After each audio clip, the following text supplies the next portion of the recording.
Fathul Qorib. Kemarin kita sudah membahas kaitannya dengan hadis-hadis Nabi Muhammad SAW yang terangkum di dalam kitab Al-Arba'in An-Nawawi. Untuk sekarang pembukaan dari kitab Fathul Qorib yang difotokopi, ini yang dibaca itu matannya. Matan itu berarti isi dari kitab Fathul Qorib. Karena biasa dalam dunia tulis menulis ada pengarang awal. Pengarang awal itu biasanya menulis matan. Kemudian matan itu, isi itu dijelaskan.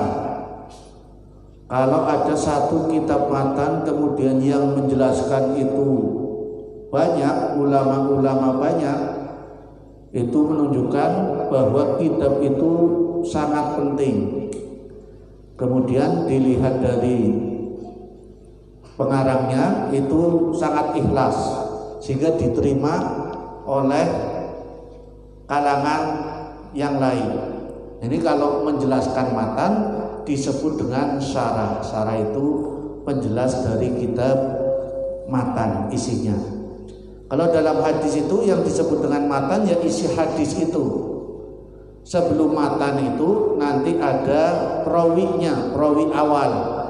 Biasanya an Abi Bakar, an Umar bin Khattab, an itu sanadnya. Setelah sanad dibaca sampai kepada hadisnya. Nah, hadis itu namanya matan hadis. Nanti rawahu itu yang meriwayatkan hadis, yang mengumpulkan awal. Karena hadis Nabi itu tahunan, ya bertahun-tahun, mulai dari wafatnya Nabi Muhammad SAW sampai zaman sahabat, sampai terus nanti pada saat Imam Bukhari itu baru dibukukan. Kemudian nanti akan muncul ilmu-ilmu baru yang kaitannya dengan ulumul hadis. Nah, pada saat ini kita membaca kitab matan takrib, isi dari kitab takrib. Alhamdulillahi rabbil alamin wa sallallahu ala sayyidina Muhammadin an-nabiyyi wa alihi tahirina wa sahabatihi ajma'in. Kalau makna santrainya, alhamdu utawi sakabehane puji iku lillahi tetep kagungane Allah Rabbil alamina kang mengerani wong sak alam kabeh. Wa shalla lan muga-muga paring rahmat sapa Allahu Gusti Allah ala sayyidina ing atase bendoro kita Muhammadin rupane Kanjeng Nabi Muhammad an-nabiyyi kang dadi nabi wa alihi lan keluargane nabi at-tahirina kang suci-suci kabeh wa sahabatihi lan sahabat-sahabate Kanjeng Nabi ajma'ina hale kabeh. Niki pembukaan. Segala puji bagi Allah. Niki alhamdulillah terjemahannya segala puji. Sangger segala berarti akeh nemen. Angger segala berarti kabeh. Kabeh pujian iku lillahi deke Gusti Allah. Lah terus para ulama dahulu sampai mengumpulkan jenis-jenis pujian. Coba wong muji ning sapa bae. Ternyata ana wong muji maring Gusti Allah. Ana wong muji maring awak dheweke. Ana wong muji maring wong liya. Ana wong muji maring Kanjeng Nabi. Lah setelah dikumpulna ternyata bentuk-bentuk pujian iki ana akeh. Maka alhamdulillah niku pujian niku sing akeh niku kabehe deke Gusti Allah. Balike maring Gusti Allah. Walaupun Gusti Allah niku muji maring awak dheweke. wa izzati wa jalali, demi kemuliaan ingsun, demi keagungan ingsun Gusti Allah kowe muji maring awak dheweke. Hukumnya apa? Boleh apa tidak Allah memuji kepada diri sendiri? Hukumnya boleh. Engko ana maning manusia muji maring wong liya, maring makhluk liya. Ih kae gagah nemen, ih kae ayu nemen, ih kae pinter nemen. Makhluk-makhluknya Gusti Allah sing hebat-hebat dipuji. Boleh enggak manusia itu memuji kepada makhluk yang lain? Memuji kepada manusia, memuji kepada benda-benda, hukumnya boleh, tapi dikembalikan kepada Allah. Artinya apa? Muji maring wong liya, tapi engko sing dipuji kowe dalam hal apa?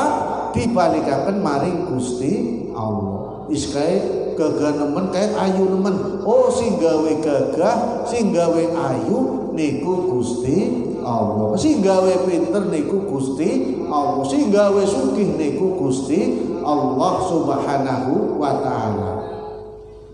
Hukumnya apa? Hukumnya boleh.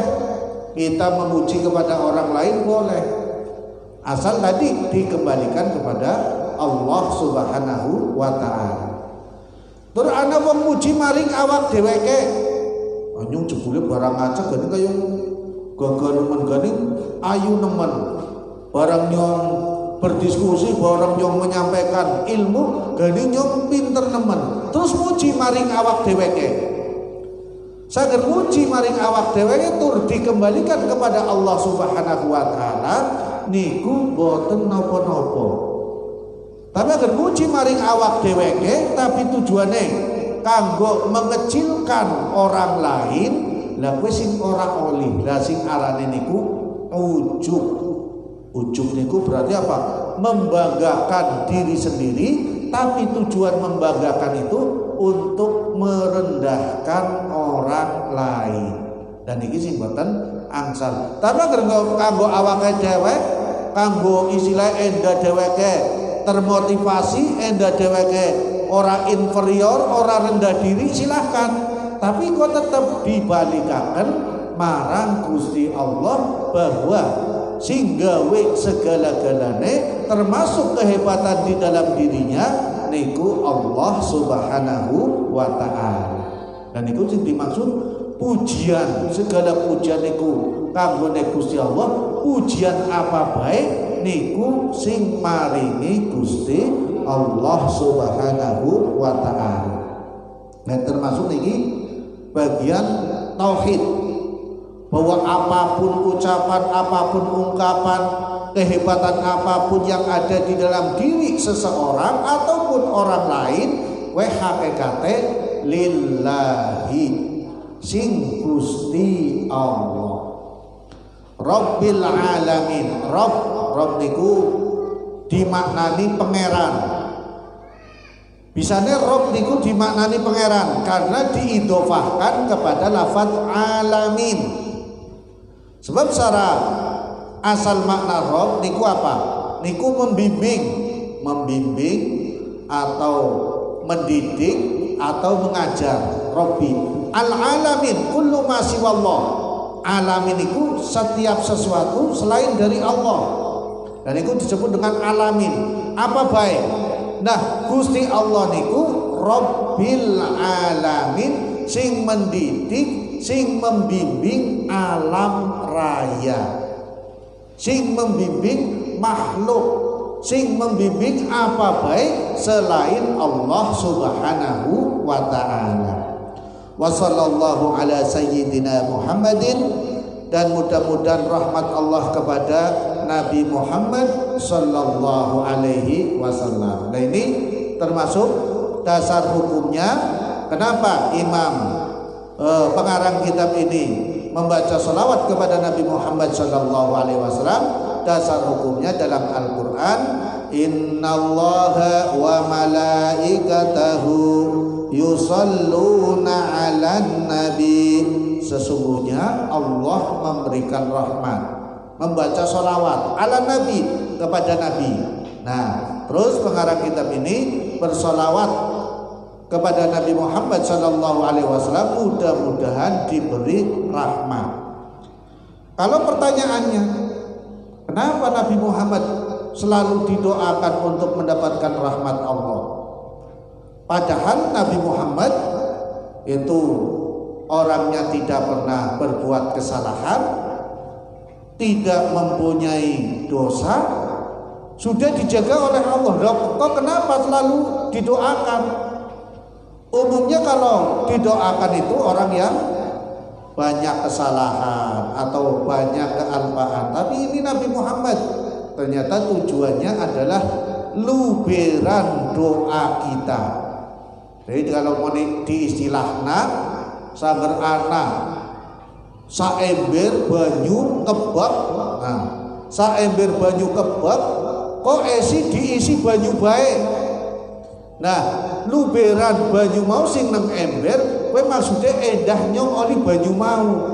Jadi maca selawat maring Kanjeng Nabi kowe hakikate berarti apa? Kanggo awake dhewe. Kanjeng Nabi wis ora butuh secara akidah karena Kanjeng Nabi niku bersih, karena Kanjeng Nabi niku suci, orang duwe kesalahan dimain rahmat nah kok luberan rahmat niku balik maring awake dhewe, balik maring wong sing maca sholawat.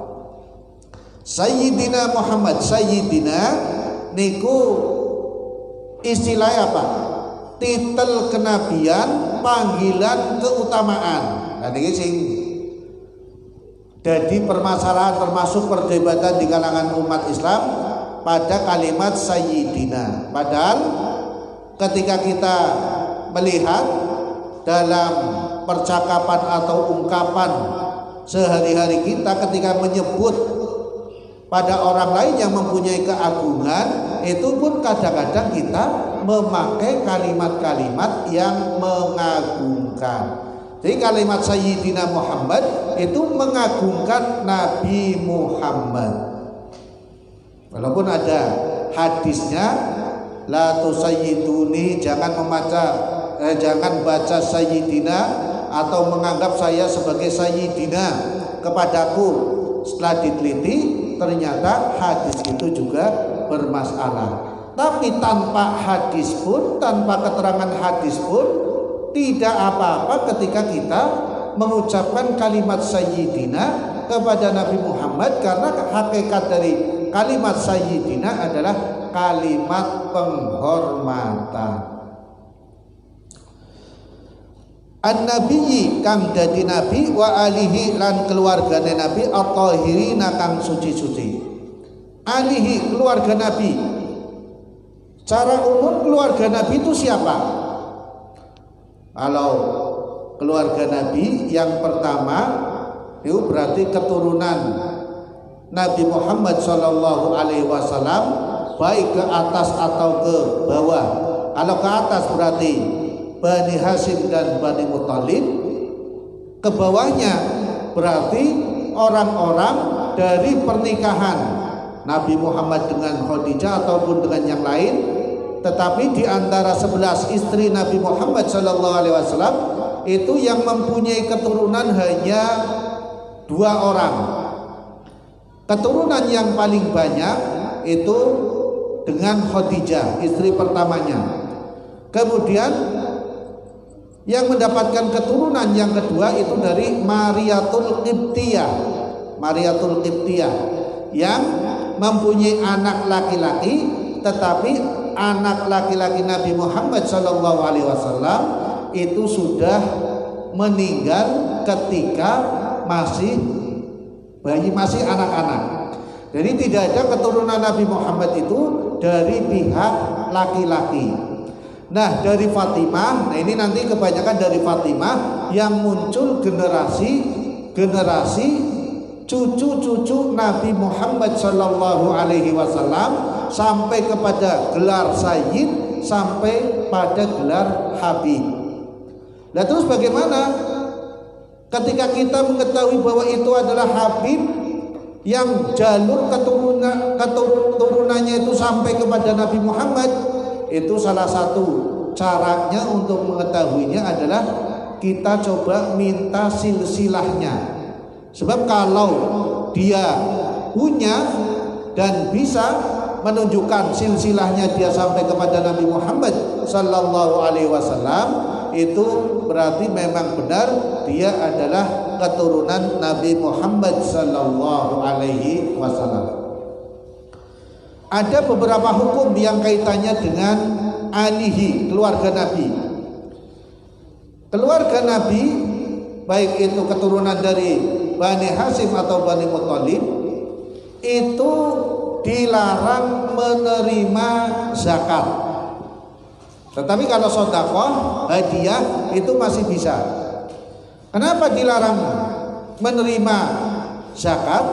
Karena pada saat itu memang masih ada jarahan perang. Jarahan perang yang ada termasuk kepada Nabi dan keluarganya itu mendapatkan bagian pasti. Nah, kalau untuk zaman sekarang ini sudah tidak ada jarahan perang, sehingga jarahan perang itu tidak diberikan kepada keluarga Nabi. Nah, karena tidak ada jarahan perang, maka menurut satu imam pendapatnya boleh memberikan zakat kepada ahli Nabi, keluarga Nabi Muhammad sallallahu alaihi wasallam dengan beberapa kriteria seperti yang diungkapkan di dalam Al-Qur'an. Apakah itu fakir miskin atau itu sabilillah atau yang lainnya sesuai dengan bagian yang berapa, 7 apa 8 yang ada di dalam Al-Qur'an, kelompok-kelompok yang mendapatkan zakat fitrah. Nah, ini kaitannya dengan keluarga Nabi. Kemudian sikap kita terhadap keluarga Nabi. Nah, keluarga Nabi karena ini nanti di awal-awal setelah meninggalnya Nabi Muhammad sallallahu alaihi wasallam muncul perbedaan-perbedaan antar sahabat. Sahabat kelompoknya keluarga Utsman, kelompok keluarganya Ali bin Abi Thalib dan lainnya, itu kalau dilihat sejarahnya seperti berperang, ribut terus. Nah, maka sikap kita Islam ahli sunnah wal jamaah, semua sahabat adalah udul, semua sahabat mulai dari sahabat Ali, sahabat Abu Bakar dan sahabat-sahabat lainnya yang dalam sejarah itu seperti bertentangan tidak boleh dicela. Kan hukumnya tidak boleh karena disifati dengan at-thahirin yang suci-suci. Nah, ini sifat dari keluarga Nabi Muhammad sallallahu alaihi wasallam baik di dalam Al-Qur'an ataupun hadis Nabi Muhammad sallallahu alaihi wasallam. Wa sahabatihi lan sahabate Kanjeng Nabi ajma'ina halai kabeh. Sahabat Kanjeng Nabi, sahabat itu siapa? Orang yang bertemu dengan Nabi Muhammad sallallahu alaihi wasallam walaupun sebentar, kemudian setelah bertemu dia memang beriman kepada Nabi Muhammad sallallahu alaihi wasallam, mengakui apa yang dibawa oleh Nabi Muhammad. Ini yang disebut dengan sahabat. Ini sebagai pengantar sebelum pada pembahasan kaitannya dengan fikih. Kemudian fikih, namanya fikih. Nah, beberapa waktu yang lalu ada video yang seperti apa? Menghilangkan peran fikih. Gara-gara apa? Fikih adalah buatan manusia biasa. Jadi cara memahaminya gini. Sumber hukum itu dua, yang tidak diperdebatkan, yang tidak diperselisihkan, Al-Quran dan hadis. Untuk memahami Al-Quran dan hadis tidak semua orang bisa. Untuk memahami Al-Quran dan hadis perlu ilmu-ilmu yang banyak. Nah, dari pemahaman terhadap Al-Quran dan hadis itu nanti muncul ilmu pengetahuan. Ada bidang fikihnya, ada bidang akhlaknya, ada bidang tauhidnya, ada bidang ilmu pengetahuannya, ada bidang sejarahnya.